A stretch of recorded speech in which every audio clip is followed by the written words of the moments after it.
दोस्तों चलिए आज की वीडियो शुरू करते हैं।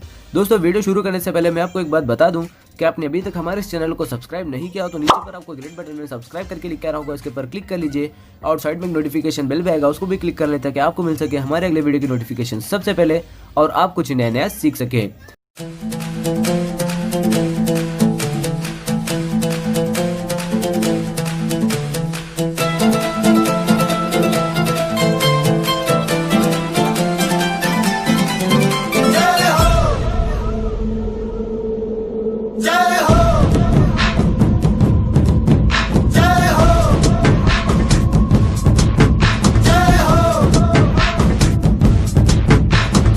आजा आजा जिंद शामी आने के तले, आजा जरी वाले नीले आसमाने के तले। जय हो जय हो। आजा आजा जिंद शामी आने के तले, आजा जरी वाले नीले आसमाने के तले। जय हो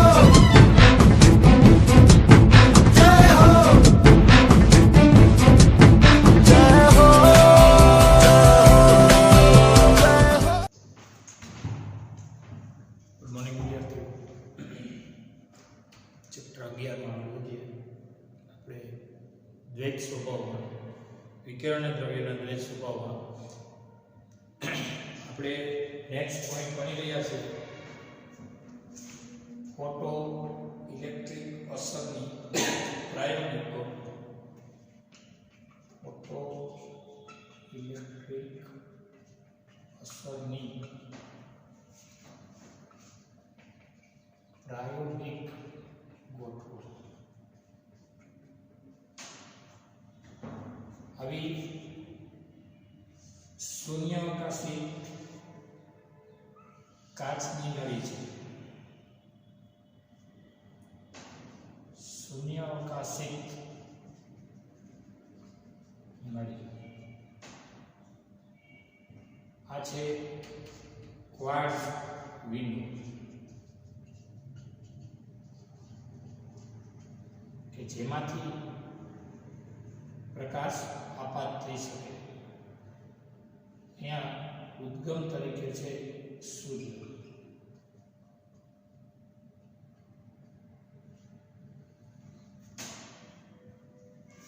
આ સપાટી જેને કે ફોટો સંવેદી સપાટી, ટેક્સ્ટબુકમાં આ સપાટીને સી કીધી છે, કલેક્ટરને એ કીધો છે। આ છે કલેક્ટર। હવે આકૃતિ જરા સમજીએ। માં આવશે કમ્યુટેટર। કમ્યુટેટર એટલે પોલારિટી ચેન્જ કરી શકે એવું ઉપકરણ। આપણે સી ને લાસ્ટ લેક્ચરમાં ભણ્યા સી ને એસ ની સાપેક્ષે ધન કે ઋણ વિભવે રાખી શકાય એ વસ્તુ। તો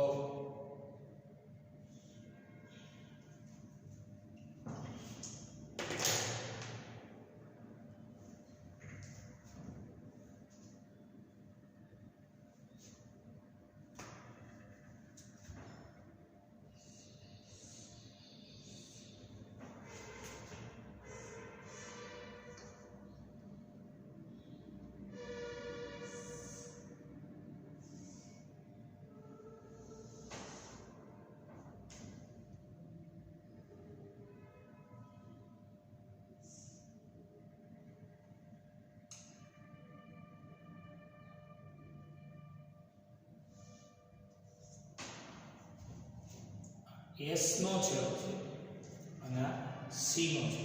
અહીંયા મતલબ એ કે બે એકબીજાના કોન્ટેક્ટમાં નથી। હવે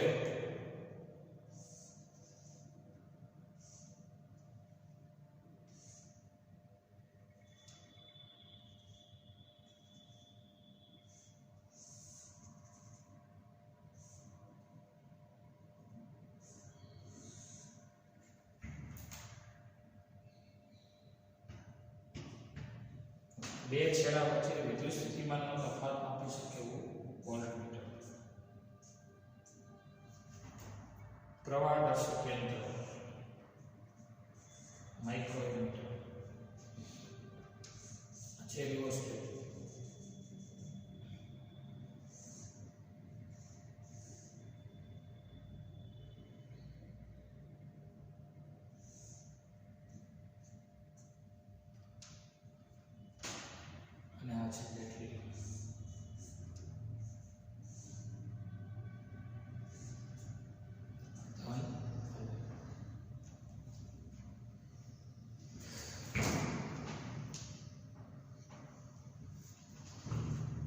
ચલો જો અહીંયા ક્વાર્ટઝ વિન્ડો માંથી પ્રકાશ આપાત કરી S માંથી ઇલેક્ટ્રોનને ઉત્સર્જિત કરાવે. પૂરતી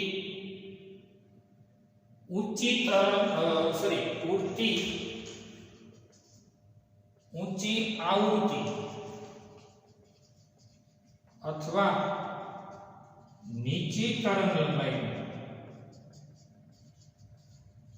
પ્રકાશ ફોટો ઇલેક્ટ્રોનનું ઉત્સર્જન જે અહીંયા અપાત કરવામાં આવે પ્રકાશની આવૃત્તિ ઊંચી અથવા તરંગ લંબાઈ નીચી. આપાત પ્રકાશમાં ઊર્જાનો ભાગ ઇલેક્ટ્રોન મેળવી લે અને આ ઇલેક્ટ્રોન પોતાની ઊર્જા વર્ક ફંક્શન k થી વધુ પહોંચાડે. આપાત ઊર્જા વર્ક ફંક્શન k થી વધુ હોય ઇલેક્ટ્રોનનું ઉત્સર્જન થાય. ઉત્સર્જિત ઇલેક્ટ્રોન આ રચનાને કમ્યુટેટર કમ્યુટેટર એટલે પોલારિટી બદલી શકે. અહીંથી ખાલી આમ પોલારિટી બદલાવી હોય ને એટલે આ બેટરી બદલાવવાની જરૂર નથી. બેટરી એની આ રિયોસ્ટેટ છે. રિયોસ્ટેટ એટલે અવરોધ વધઘટ કરી શકે. આ બે છેડા વચ્ચે વિદ્યુત સ્થિતિમાન તફાવત માપે. આ પરિપથનો પ્રવાહ માપે. એટલે હાલમાં જોઈએ એકવાર હાલમાં C કયા વિભવે છે તો કે C આપ જોઈ શકો છો ઋણ વિભવે છે. હવે ધન કરવું હોય આને ખાલી અહીંયા ચેન્જ કરી શકીએ. આમ રેગ્યુલેટર આ બદલી જાય C એ હાલમાં ક્યાં વિભવે છે ઋણ એની બદલે C આવી જાય ધન અને કમ્યુટેટર કહેવાય. એટલે આ ફોટો ઇલેક્ટ્રિક અસરની પ્રાયોગિક ગોઠવણ છે. આપાત પ્રકાશ સૂર્યમાંથી આપાત થાય કારણ કે સૂર્યમાંથી એ બધી જ પ્રકાશની અસર હોય. એમાં આપણે UV નો અભ્યાસ કરી રહ્યા હોય એવું જરૂર નથી. સૂર્યપ્રકાશ આપાત કરી શકો એમાંથી ફોટોસેન્સર સપાટીમાંથી ઇલેક્ટ્રોન ઉત્સર્જિત થાય. ઉત્સર્જિત ઇલેક્ટ્રોન કલેક્ટર સુધી પહોંચે અને આ કલેક્ટર સુધી પહોંચેલા ઇલેક્ટ્રોન એ પ્રવાહનું નિર્માણ કરે. એમાં કોઈ શંકા નથી. અને આ સમગ્ર ગોઠવણમાં C ને S ની સાપેક્ષે એટલે કે કલેક્ટરને ફોટો સંવેદી સપાટીની સાપેક્ષે ધન કે ઋણ વિભવે રાખી શકાય. જો ધન રાખો તો ઇલેક્ટ્રોનનું આકર્ષણ થાય અને પ્રવાહનું મૂલ્ય મોટું મળે એને મિલી એમ્પિયર કહેવાય. જો C ને ઋણ રાખો તો ઇલેક્ટ્રોન અપાકર્ષાય એટલે પ્રવાહનું મૂલ્ય નાનું મળે એ માઇક્રો એમ્પિયરનો પ્રવાહ કહેવાય. બસ આ વાત હતી જોઈ.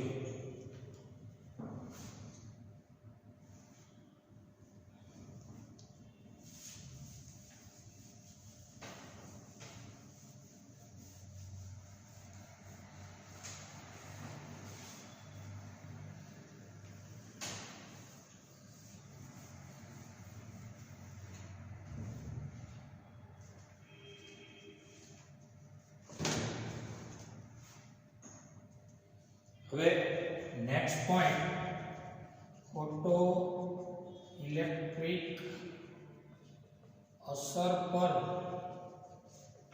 વિદ્યુત દબાણની ફોટો ઇલેક્ટ્રિક પ્રવાહ પર વિદ્યુત દબાણની અસર. વિદ્યુત દબાણની અસર એમાં આ આપણી કાચની શૂન્યાવકાશિત નળી, C કલેક્ટર, S ફોટો સંવેદી સપાટી અને આ છે ક્વાર્ટઝ વિન્ડો. અહીંથી પ્રકાશ આપાત કરવાનો બધી ગોઠવણ તમે જાણો છો. C ને આપણે ધન સ્થિતિમાં રાખીએ, S ને ઋણ સ્થિતિમાં અને આ પરિપથનો પ્રવાહ માપતું યંત્ર. આ વખતે ઇલેક્ટ્રોન આકર્ષાય અને પ્રવાહનું નિર્માણ કરે એટલે મિલી એમ્પિયરનો પ્રવાહ મળે. આપણે જાણીએ છીએ. હવે હું એનાથી ઉલટું બોલું કે જો C ને S ની સાપેક્ષે ઋણ સ્થિતિમાં ને રાખો, એનો મતલબ આ ધન રાખો, તો આ ઋણ રાખો એટલે આ ધન છે. એકમ ધન વિભાજન કર્યો, ધન ધન અપાકર્ષણ ઇલેક્ટ્રિક ફીલ્ડ આવી લાગુ પડી. આ વખતે સીને ઋણ રેખું છે. આ વખતે પ્રવાહનું મૂલ્ય ખૂબ ઘટી જશે. ઉપરાંત એવું પણ જાણી શકીએ કે આ વખતે જો પહેલો મુદ્દો એ કે જો C ને S ની સાપેક્ષે ધન વિભવે રાખો તો C ને ધન વિભવે રાખો તો પરિપથમાં મેક્સિમમ પ્રવાહ મળે. બીજો મુદ્દો એમ કહે કે જો C ને S ની સાપેક્ષે ઋણ વિભવે રાખો તો પરિપથમાં મિનિમમ પ્રવાહ મળે. એથી આગળ આ વખતે બેટરીના વોલ્ટેજ વધારવામાં આવે તો બેટરી છે ને ચલિત બેટરી કહેવાય. બેટરીને શું કહેવાય? ચલિત બેટરી. ચલિત બેટરી એટલે બેટરીના વોલ્ટેજ વધઘટ કરી. આ વખતે બેટરીના વોલ્ટેજ વધારવામાં આવે તો પ્રબળ વિદ્યુત ક્ષેત્ર બનશે. એવું કામ?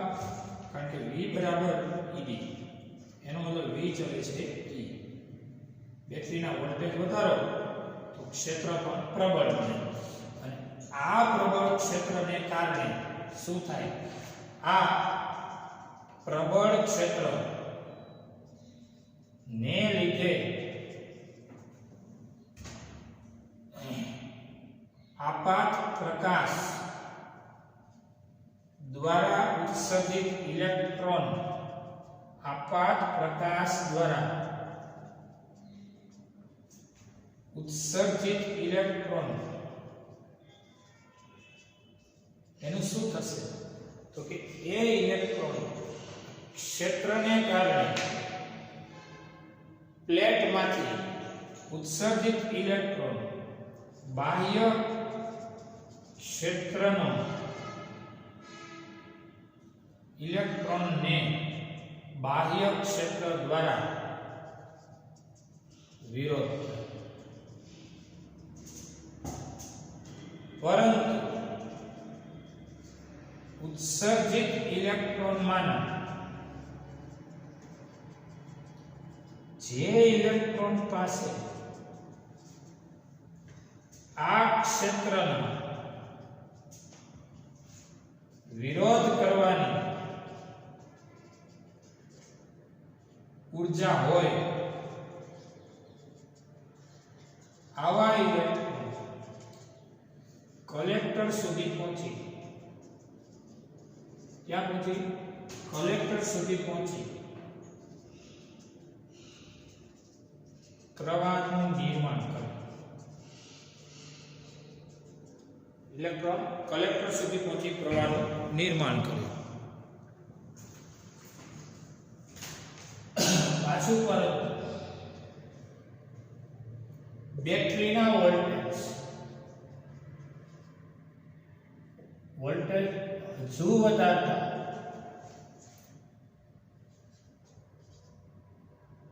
વધુને વધુ કરવામાં આવે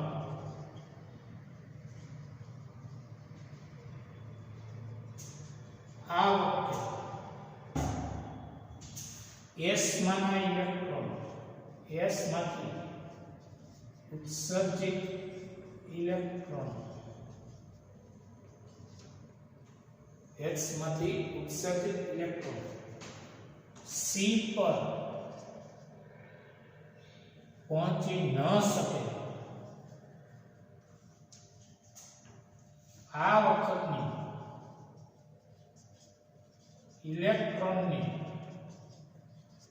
મહત્તમ ગતિ ઊર્જા 1/3 mv² એને કહેવાય ev છે. ઇલેક્ટ્રોનની મહત્તમ ગતિ ઊર્જા એને કહેવાય ev0. હવે તમને આ કેમ કહેવો જોઈએ, તમે શું કરી રહ્યા છો એની ઉપર ફોકસ કરો કે તમે પહેલા મુદ્દામાં c ને ધન વિભવે રાખ્યો એટલે ઈઝીલી ઇલેક્ટ્રોનો આવ્યા, સમજાય છે, અને મેક્સિમમ પ્રવાહ મળ્યો તો કોઈ પ્રોબ્લેમ નથી. પણ જો c ને s ની સાપેક્ષે ઋણ વિભવે રાખ્યો તો ઇલેક્ટ્રોનો c તરફ અપાકર્ષાવા લાગ્યા. આ વખતે શું થવા માંડ્યું તો કે મેક્સિમમ પ્રવાહ મળે અને ધન વિભવે રાખતા ઇલેક્ટ્રોનનું આકર્ષણ થવા માંડ્યું. અને આ વખતે શું થયું, મિનિમમ પ્રવાહ મળે એનો મતલબ ઇલેક્ટ્રોનનું અપાકર્ષણ થવા માંડ્યું. અહીંના ઇલેક્ટ્રોન અહીં સુધી પહોંચે ને એમાં અપાકર્ષાવા લાગ્યા અને અપાકર્ષાવા લાગ્યા એટલે પ્રવાહનું નિર્માણ નબળું પડ્યું. હવે તો કે બેટરીના વોલ્ટેજ વધાર્યા એટલે પ્રબળ ક્ષેત્રથી તો અમુક જ ઇલેક્ટ્રોનો આવવા માંડ્યા. ઈ પાવરફુલ ઇલેક્ટ્રોન કહેવાય, ઈ ઇલેક્ટ્રોનના સરદાર કહેવાય. કેમ પાવરફુલ કહેવાય ભાઈ? તો યુવી કિરણો તો આપી છે, તો આમાં બધાય પાવરફુલ ન હોય તો કે ના, બાહ્યતમ સેલના ઇલેક્ટ્રોનો પાવરફુલ કહેવાય. હું તમને સમજાવું કે ભાઈ આ ન્યુક્લિયસ છે, આ એની સેલ છે, રેડી? તો તમે ઇલેક્ટ્રોન્સને શું આપો છો તો કે આપાત પ્રકાશની ઊર્જા આપો છો. એમાંની આ ઊર્જા મેળવે ને તો એ માત્ર સંક્રાંતિ કરે, જ્યારે આ ઊર્જા મેળવે ને તો આ યુવી કિરણોની તો આ શું થઈ જાય, મુક્ત થઈ જાય. એટલે આ પાવરફુલ કહેવાય. અને આ સંક્રાંતિ થયેલા ને થોડીક ઊર્જા આપો ને તો એ જસ્ટ બહાર આવે, એવડી મોટી ગતિ ઊર્જા ન હોય. અને આ તો હાવ ન્યુક્લિયસના આકર્ષણમાં ખૂબ નબળું આકર્ષણ હોય, થોડીક ઊર્જા મળે તો બહાર આવી જ હોય, રાહત જોતા હોય બાહ્ય સેલ વાળા કે થોડીક ઊર્જા કોક આપે એટલે બહાર ગયા. યુવી કિરણ થોડીક આપે ને ઇલેક્ટ્રોનની બાહ્યતમ સેલના મુક્ત થઈ જ જાય. પણ અંદરની સેલના હોય તો બાહ્ય સેલની તરત જ અંદરની સેલના તો એને બહાર નીકળતા થોડીક વાર લાગે, પછી બહાર નીકળે. પણ જે તમારી ઊર્જા છે એ ગેપ પૂરો કરવામાં શું થઈ ગઈ, વેડફાઈ ગઈ, તો બહાર નીકળે તો આના જેટલો મેક્સિમમ ગતિ ઊર્જા વાળો ઇલેક્ટ્રોન ન હોય. અંદરની સેલની ઇલેક્ટ્રોનની ઊર્જા થોડીક નબળી ગઈ, કારણ કે એ સંક્રાંતિ કરવામાં મોકળે પછી મુક્ત થાય. અને આ તો બાહ્યતમ જ સેલ છે, એક્સ્ટ્રીમ બાઉન્ડ્રી, જેને કહેવાય ઉપલી હદના, હાવ છેલ્લી લેયરના, ન્યુક્લિયસની ખૂબ દૂરના અને પરમાણુના ન્યુક્લિયસના ખૂબ નબળા આકર્ષણના આવા ઇલેક્ટ્રોન સહેજ ઊર્જાના ભોગે મુક્ત થઈ જાય એટલે મેક્સિમમ ગતિ ઊર્જા વાળો. અને આ ગતિ ઊર્જા વાળો ઇલેક્ટ્રોન સી તરફ આવે, પણ સી તરફ તો શું છે તો કે અપાકર્ષણ છે ભાઈ. અપાકર્ષણનો સામનો કરીએ કે જો અહીં પ્રબળ ક્ષેત્ર હોય, ક્ષેત્ર તો આમ છે છતાં ઇલેક્ટ્રોનો જો ક્ષેત્રની દિશામાં આવતા હોય એનો મતલબ સારા એવી ઊર્જા વાળા હોય અને બાહ્ય ક્ષેત્ર લાગુ કરે, ક્ષેત્રનો વિરોધ કરે એની ક્ષમતા હોય. આ ઉત્સર્જિત ઇલેક્ટ્રોનમાંના જે ઇલેક્ટ્રોન પાસે ક્ષેત્રનો વિરોધ કરવાની ક્ષમતા હોય આવા ઇલેક્ટ્રોન કલેક્ટર સુધી પહોંચી પ્રવાહનું નિર્માણ કરે, બાકી ઇલેક્ટ્રોન કલેક્ટર સુધી કંઈ પહોંચતા નથી. બરોબર? અને વોલ્ટેજનો ગાળો અમુક લેવલથી પણ વધારવામાં આવે તો S માંથી ઉત્સર્જિત ઇલેક્ટ્રોન C સુધી પહોંચી ન શકે. આ વખતના ઇલેક્ટ્રોનની મહત્તમ ગતિ ઊર્જા એને કહેવાય 1/3 બરાબર ev0. આ ક્યાંથી એવું સૂત્ર એ મેળવ્યું? એકમ ધન વિભાગને લઈ આવો ને તો સ્થિતિમાન V કહેવાય, E મૂલ્યના વિભાગને લઈ આવો ને તો શું કહેવાય કે એની સ્થિતિ ઊર્જા કહેવાય ev. આ એની સ્થિતિ ઊર્જા કહેવાય. આ સ્થિતિ ઊર્જાનું ગતિ ઊર્જામાં રૂપાંતર થયું. સ્થિતિ ઊર્જાનું શેમાં રૂપાંતર થયું? ગતિ ઊર્જામાં રૂપાંતર. જ્યાં V0 શું છે? જ્યાં V0 સ્ટોપિંગ પોટેન્શિયલ છે.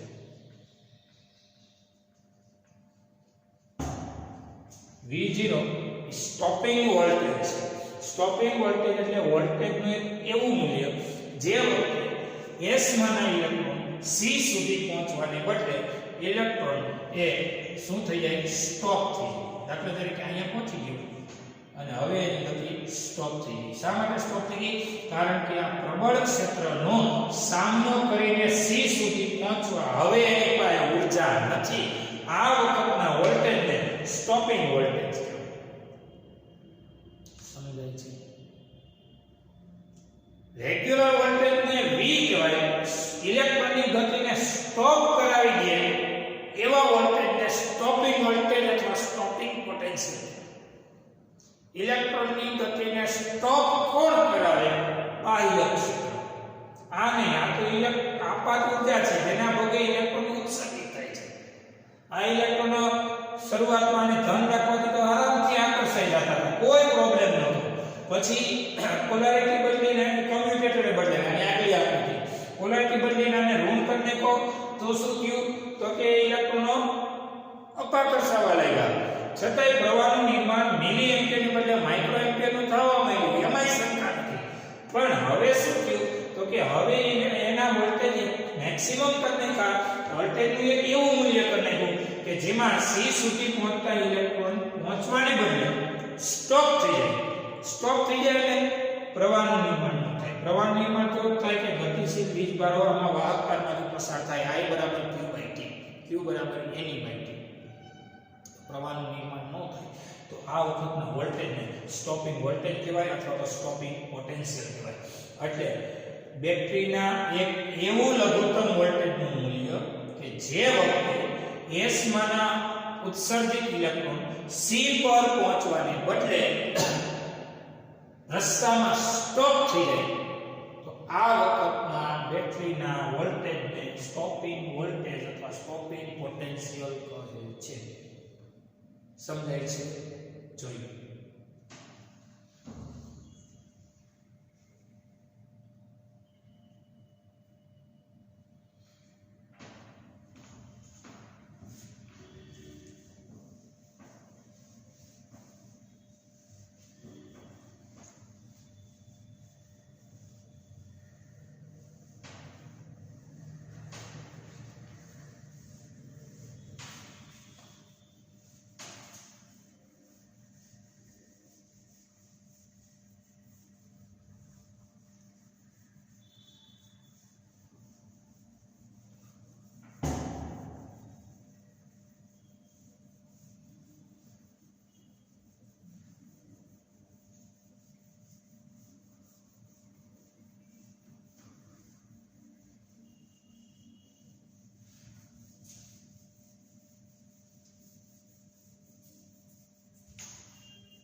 point photo electric પ્રવાહ વિદ્યુત પ્રવાહ ને ફોટો ઇલેક્ટ્રિક પ્રવાહ આસમાન ફોટો પ્રવાહ ફોટોન દ્વારા ઇલેક્ટ્રોન ઉત્સર્જાય ને ઇલેક્ટ્રોનનો પ્રવાહ ન ગણાતો ફોટો ઇલેક્ટ્રિક પ્રવાહ વિરુદ્ધ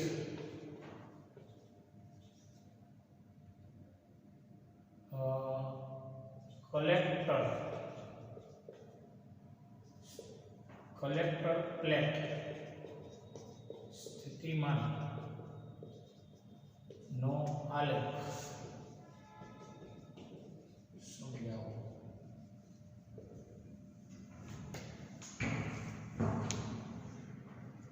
તો જો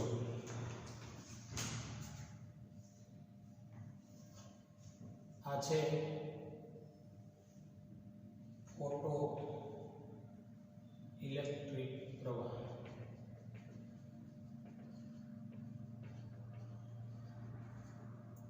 અહીંયા ઉગમ બિંદુ અહીંયા ઋણ સ્થિતિમાં અહીંયા ધન સ્થિતિમાં એટલે કહેવાય કલેક્ટર ફ્લેટ સ્થિતિમાં અહીંયા પ્રતિ પ્રવેગ એટલે -v0 પ્રતિ પ્રવેગિત સ્થિતિમાં હવે જોઈએ તીવ્રતા વધારે તીવ્રતા એટલે શું તીવ્રતાને ઇંગ્લિશમાં કહેવાય ઇન્ટેન્સિટી એકમ ક્ષેત્રફળ પર એકમ સમયમાં આપાત થતી ઊર્જા તીવ્રતા એટલે એકમ ક્ષેત્રફળ પર એકમ સમયમાં સમય છેદમાં આપાત ઊર્જા તીવ્રતા એટલે એકમ ક્ષેત્રફળ પર એકમ સમયમાં આપાત થતી ઊર્જા ક્યાં આપાત થાય છે તો કે અહીં જે તમે S કયો છો ત્યાં UV કિરણો આવે છે એની યોગ્ય તીવ્રતા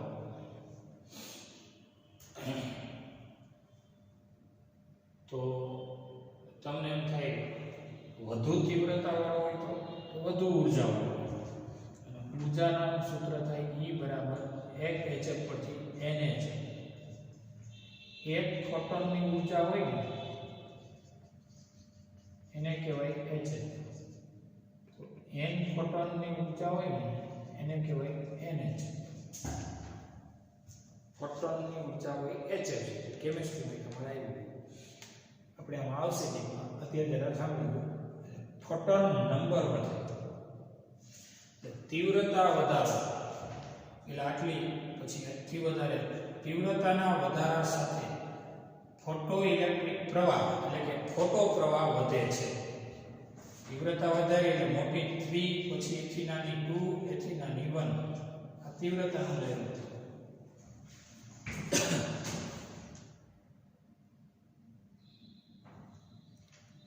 પણ સ્ટોપિંગ વોલ્ટેજમાં કાંઈ ફેર પડતો નથી ઇલેક્ટ્રોન જ્યાં સ્ટોપ થવાના હોય ત્યાં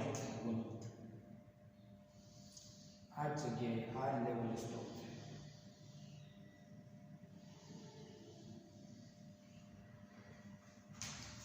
તીવ્રતાના વધારા સાથે શું લખી શકાય આલેખ પરથી તીવ્રતા વધારવાથી હવેથી જો ને અહીંયા છે પછી વેટી પછી હવેથી yx માં વધે જાય ને ભાઈ તીવ્રતા વધારવાથી ફોટો પ્રવાહ કૌંસમાં કહેવાય પ્રકાશની તેજસ્વીતા વધે છે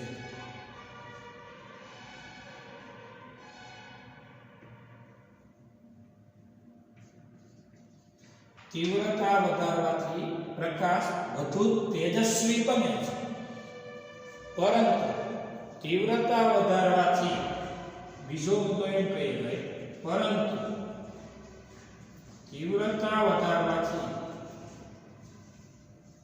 સ્ટોપિંગ વોલ્ટેજ સ્ટોપિંગ પોટેન્શિયલ અથવા સ્ટોપિંગ વોલ્ટેજ પર કઈ અસર થતી નથી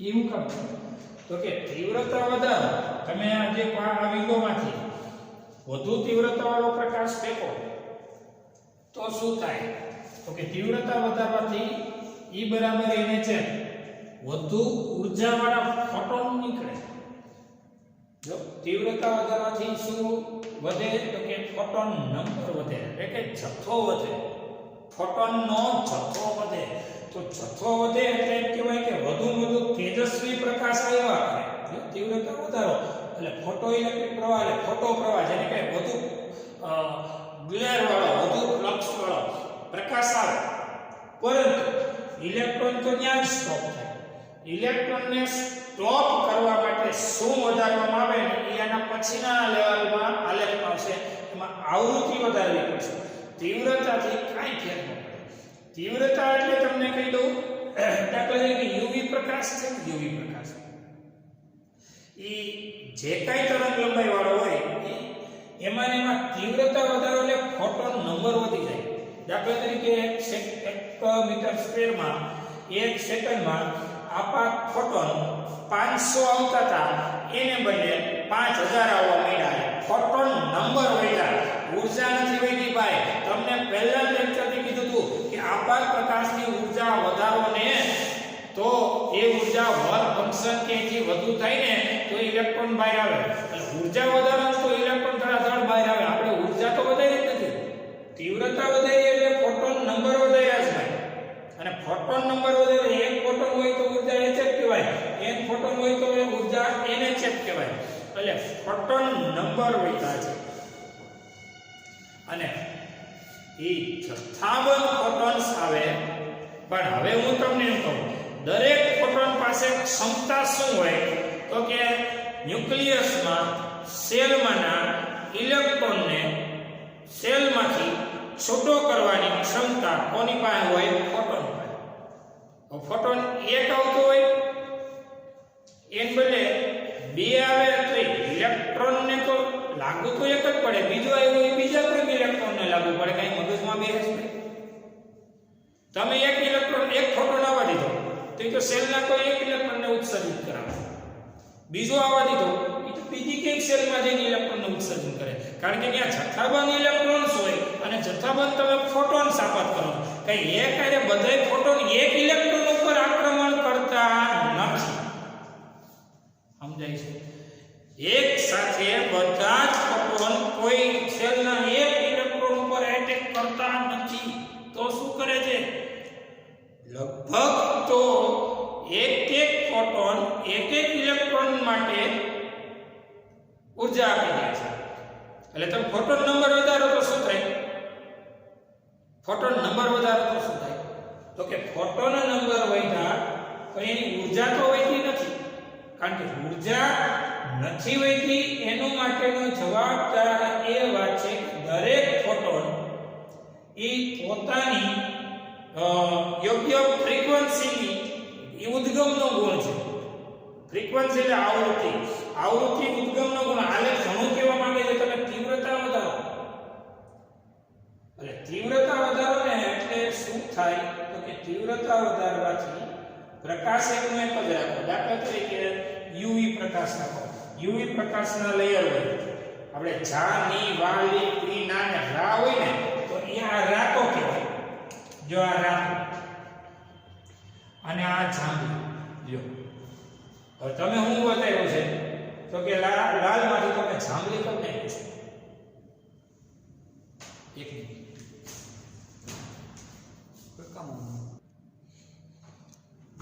એટલે તીવ્રતા વધારવાથી ફોટો ઇલેક્ટ્રિક પ્રવાહ એટલે કે ફોટો પ્રવાહ વધ્યો. નાનું પડતો જો તીવ્રતા વધારો તો ફોટોન નંબર વધે.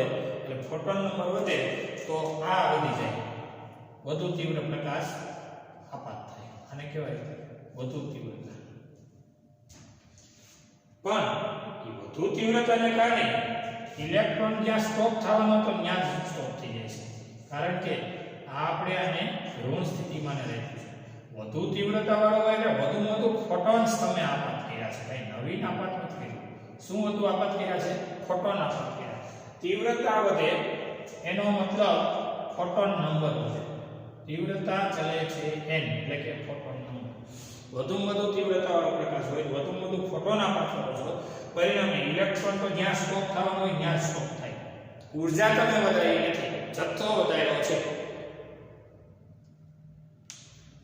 સમજાય છે? પહેલા તો હા, એ ઊર્જા વધારવી હોય ને તો એની ઊર્જાનું સૂત્ર છે E બરાબર hf.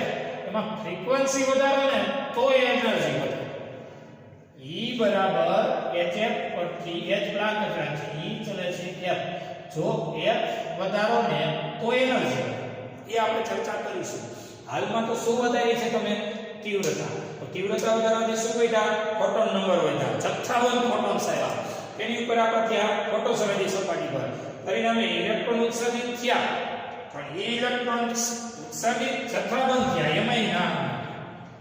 ઇલેક્ટ્રોન સંખ્યા વધારી દીધી છે, પણ જ્યાં સ્ટોપ થવાનો તો ત્યાં જ સ્ટોપ થયા. એ જથ્થાબંધ ઇલેક્ટ્રોન આવે કે અહીંયા ટપ થાય તો પ્રવાહ નિર્માણ થાય. બાકી સ્ટોપિંગ વોલ્ટેજ એટલે એનો મતલબ એ થયો કે બાહ્ય ક્ષેત્ર તો તમારું પ્રબળ જ છે. કોનું ક્ષેત્ર? બેટરી દ્વારા જે ક્ષેત્ર છે એ તો પ્રબળ જ છે, અને પરિણામે આ પ્રબળ ક્ષેત્રનો સામનો કરી શકે એવો કોઈ ઇલેક્ટ્રોન આમાં નથી કે જેના દ્વારા પ્રવાહનું નિર્માણ થાય. ઇલેક્ટ્રોનના જથ્થા વધ્યા, ફોટોનનો જથ્થો વધારો, એનો મતલબ તીવ્રતા વધારો, પરિણામે ફોટોઇલેક્ટ્રિક પ્રવાહ એટલે ફોટોન્સનો પ્રવાહ એ વધે, પરિણામે ઇલેક્ટ્રોનનો પ્રવાહ પણ વધે. ચલો, છતાંય પ્રતિપ્રવાહી સ્થિતિમાં આ ઋણ છે, ઓલી બાજુ ધન છે, તો જો એમાં એટલે કે સ્ટોપિંગ પોટેન્શિયલ તો એવું ને એવું, સ્ટોપિંગ પોટેન્શિયલ બદલું નહીં. જ્યાં ઇલેક્ટ્રોન સ્ટોપ થતા હતા ત્યાં જ સ્ટોપ થાય છે. એથી આગળ એને આગળ વધવાની કોઈ ક્ષમતા નથી. ઇલેક્ટ્રોન એથી આગળ વધી શકતા નથી. આ વાત છે. આલેખને ડીપમાં સમજો.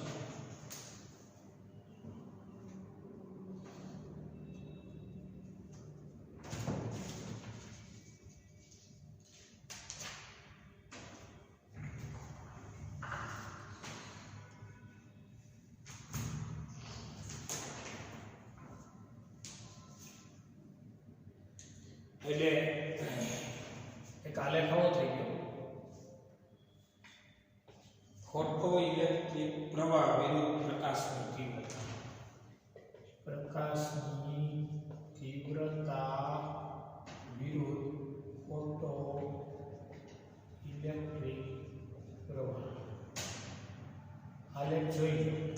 પ્રકાશની તીવ્રતા વધારવાથી દેખાય છે તીવ્રતા એટલી હતી, દાખલા તરીકે 50 વોટ પ્રતિ મીટર સ્ક્વેર હતી, આનો જૂલ પ્રતિ સેકન્ડ એટલે વોટ પ્રતિ મીટર સ્ક્વેર કહેવાય. 50 વોટ પ્રતિ મીટર સ્ક્વેરમાંથી 100 વોટ પ્રતિ મીટર સ્ક્વેર થઈ. આંકડા તદ્દન ખોટા છે, સમજવા માટે સાચા છે.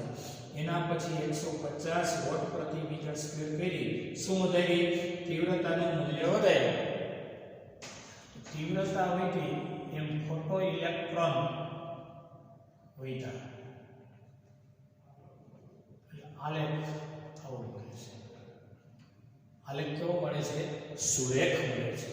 અને વાતે સાચી હું ક્યારનો બોલું છું કે તીવ્રતા વધારવાથી ફોટોન્સ વધે છે, પરિણામે ઉત્સર્જિત ઇલેક્ટ્રોન્સ વધે છે. એને કહેવાય ફોટો ઇલેક્ટ્રોન્સ વધે છે. આ ફોટો ઇલેક્ટ્રોન્સનો પ્રવાહ જેને જ કહેવાય ફોટો પ્રવાહ. ફોટોન્સ જથ્થાબંધ આવે ને એટલે ઉત્સર્જિત ઇલેક્ટ્રોનિક જથ્થાબંધ નીકળે, પરંતુ ઉર્જાવાન ન નીકળે, જથ્થાબંધ નીકળે. અને એ ઉર્જાવાન ન નીકળે એટલે સ્ટોપિંગ પોટેન્શિયલ યાદ ન રહે. એકેય ઇલેક્ટ્રોન અહીંયા ટચ ન થાય એટલે પ્રવાહનું નિર્માણ ન થાય. પ્રવાહના નિર્માણ માટે આના નેક્સ્ટ લેક્ચરમાં આપણે આવૃત્તિ વધારવાનો વિકલ્પ વિચારશું. અત્યારે તીવ્રતા વધારી તો ફોટોઇલેક્ટ્રિક પ્રવાહ વધ્યો, પણ ઇલેક્ટ્રોન જ્યાં સ્ટોપ થતા હતા ત્યાં રહ્યા, એટલે સ્ટોપિંગ પોટેન્શિયલ કેવું રહ્યું? અચળ. રેડી? એટલે એક ફોટોનની ઉર્જા E બરાબર hf, n ફોટોનની ઉર્જા E બરાબર nhf. તીવ્રતા એ એનર્જીના છેદમાં ક્ષેત્રફળ ગુણ્યા ટાઈમ, એકમ ક્ષેત્રફળ પર એકમ સમયમાં આપાત થતી ઉર્જા. એટલે તીવ્રતા વધારવાથી ફોટોન નંબર વધે છે. ફોટોન નંબર વધવાથી શું થાય? એની તેજસ્વીતા વધે છે, પરંતુ સ્ટોપિંગ પોટેન્શિયલમાં કાંઈ ફેર પડતો નથી. સ્ટોપિંગ પોટેન્શિયલ ત્યાં ને ત્યાં જ રહે છે. જથ્થો વધવાથી ઉર્જા વધતી નથી, કારણ કે ઉર્જા તો ફ્રીક્વન્સી એટલે કે આવૃત્તિ પર આધાર રાખે છે. રેડી? હવે ડેરિવેશન નો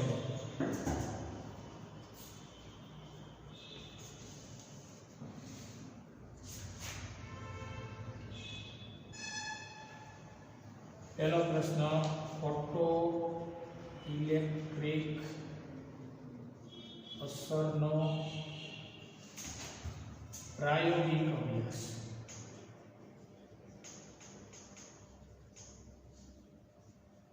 અને બીજો પ્રશ્ન,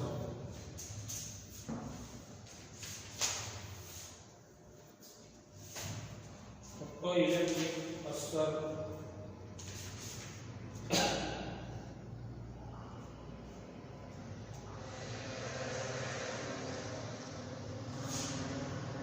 ઇલેક્ટ્રિક અસર પર